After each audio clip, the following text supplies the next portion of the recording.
This is going to be a full review of the Umi Iron Pro smartphone.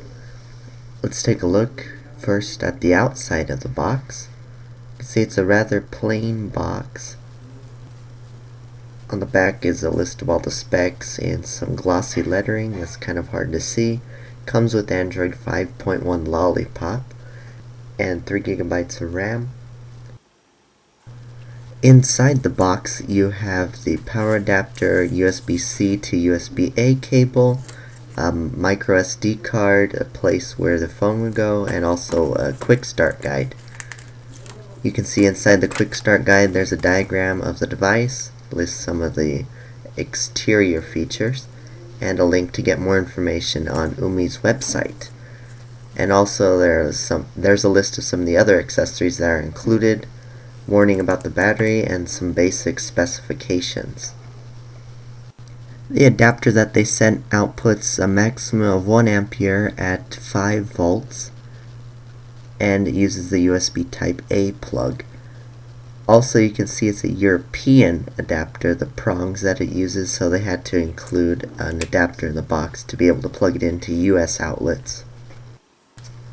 When plugging the phone in, you can see that an LED status light illuminates red at the bottom of the phone, and you also notice that the USB Type-C port is off-centered to the right. When the phone is plugged into a higher capacity charger, you can see that it draws almost 1.5 amps instead of the maximum that the OEM charger allowed, which was 1 amp. On the back of the phone you'll find the fingerprint scanner along with the camera and flash. The camera is located at the top right of the phone. The headphone jack's located at the top left.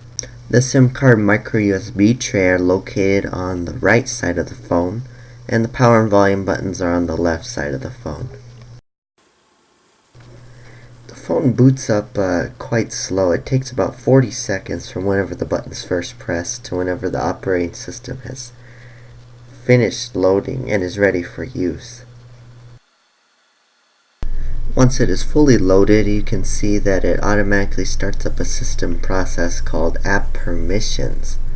And if you go and tap on it, you'll see that it looks like it's an implementation of App Permissions as they are in Marshmallow, and the implementation has just been ported over to a Lollipop by Umi. As you can see, there are all the categories of app permissions which you can allow or deny. Inside the Settings app, you have many security options, including fingerprint unlock.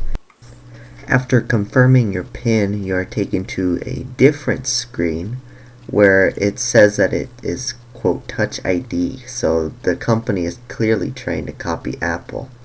And you have a different interface where you can add fingerprints, and as you can see, it doesn't really match the styling of the rest of the operating system or Android's material design. You are limited to a maximum of 5 fingerprints on the device.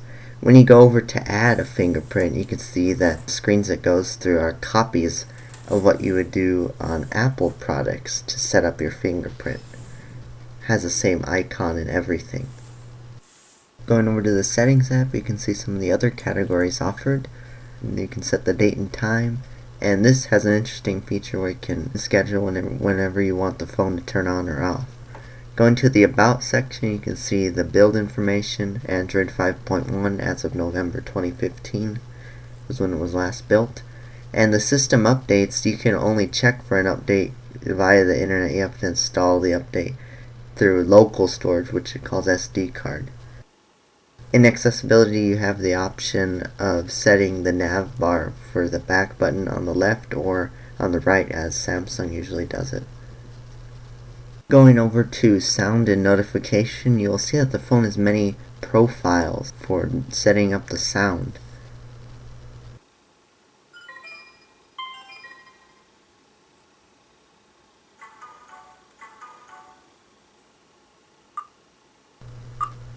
As you can hear, the speaker gets quite loud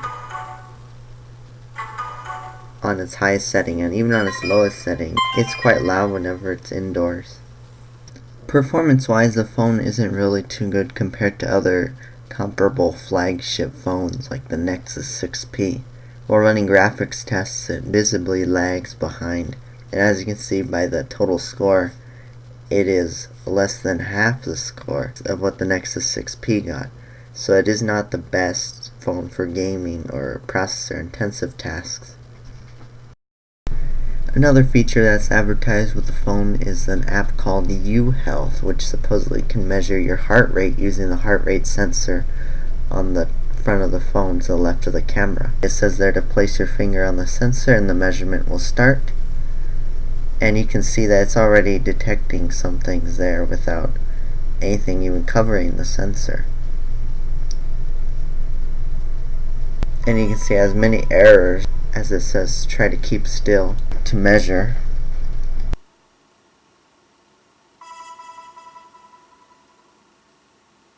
After much trial and error, the phone finally gave a result for the heart rate monitor at 75 beats per minute. The screen of the phone was bright, but its resolution wasn't too high at only 1920 by 1080 for being a 5.5 inch display. The battery wasn't too bad, but it took 3 hours to recharge from empty, due to the aforementioned maximum charge rate at about 1.5 amps.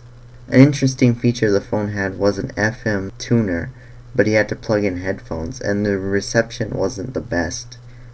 The pictures the camera produced were actually quite blurry for being almost 20 megapixels, and the contrast wasn't really too good, even when shooting outdoors. The video captured here is 720p, and you can see it's pretty shaky and the camera's having a hard time adjusting to the different lighting conditions, even in the daytime. So overall the camera wasn't too good, and the app was also having some issues with stability and occasionally crashing. Despite having good features and specifications on paper, this phone didn't live up to its promises. It was really lacking in many areas, including the out-of-date software, and no future Android upgrades to Marshmallow. So overall, I would not recommend this phone, especially since it has been discontinued by the manufacturer after only being on the market for around a year. So that's going to be it for the full review of the Umi Iron Pro. Thanks for watching, and be sure to look for other tech reviews coming to the channel soon.